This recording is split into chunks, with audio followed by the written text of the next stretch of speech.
Halo semua, saya Rindiani Renuarin dari Prodi Pendidikan Akuntansi. Saya akan mendeskripsikan jenis kebutuhan peserta didik. Kebutuhan peserta didik adalah segala sesuatu yang diperlukan oleh peserta didik untuk perkembangan secara optimal, baik dalam aspek fisik, psikologis, sosial, emosional, maupun akademik. Kebutuhan ini harus dipenuhi agar proses belajar mengajar berjalan efektif dan bermakna. Kemudian, tujuan mendeskripsikan kebutuhan peserta didik yaitu untuk menyusun strategi pembelajaran yang tepat sasaran, kemudian memberikan layanan pendidikan yang adil dan inklusif, mengembangkan potensi dan karakter peserta didik secara maksimal, dan yang berikut menyediakan dukungan sesuai kebutuhan khusus peserta didik. Adapun jenis-jenis kebutuhan peserta didik, yang pertama yaitu kebutuhan fisik, contohnya makanan bergizi, istirahat yang cukup, serta alat bantu penglihatan atau pendengaran untuk siswa.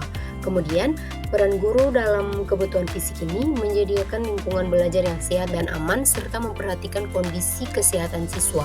Yang kedua, yaitu kebutuhan emosional, contohnya rasa aman, rasa dihargai, percaya diri. Kemudian, peran guru dalam kebutuhan emosional ini memberikan pujian, membangun hubungan positif dengan siswa, dan mendorong ekspresi perasaan secara sehat. Yang ketiga yaitu kebutuhan sosial. Contohnya berinteraksi dengan teman, kerjasama, serta diterima dalam kelompok. Peran guru dalam kebutuhan sosial ini memberikan aktivitas kelompok, menumbuhkan toleransi, dan membangun budaya inklusif. Yang keempat yaitu kebutuhan intelektual atau kognitif. Contohnya rangsangan berpikir, pemecahan masalah, dan tantangan intelektual. Peran guru dalam kebutuhan intelektual ini menyediakan tugas-tugas dan menantang. Yang kelima, kebutuhan spiritual dan moral. Contohnya nilai-nilai agama, etika, kejujuran, dan empati. Peran guru dalam kebutuhan spiritual dan moral ini menanamkan nilai moral melalui keteladanan, diskusi nilai, refleksi, dan kegiatan keagamaan. Kemudian yang keenam yaitu kebutuhan belajar khusus. Contohnya siswa dengan disleksia, ADHD, autisme, dan slow learner. Peran guru itu melakukan asesmen, berkoordinasi dengan orang tua atau ahli, dan memberikan adaptasi kurikulum. Dan yang terakhir yaitu kebutuhan minat dan bakat. Contohnya siswa tertarik pada musik, seni, olahraga, teknologi, dan sebagainya. Peran guru itu mengidentifikasi dan mengembangkan minat siswa lewat kegiatan ekstrakurikuler atau diferensiasi tugas.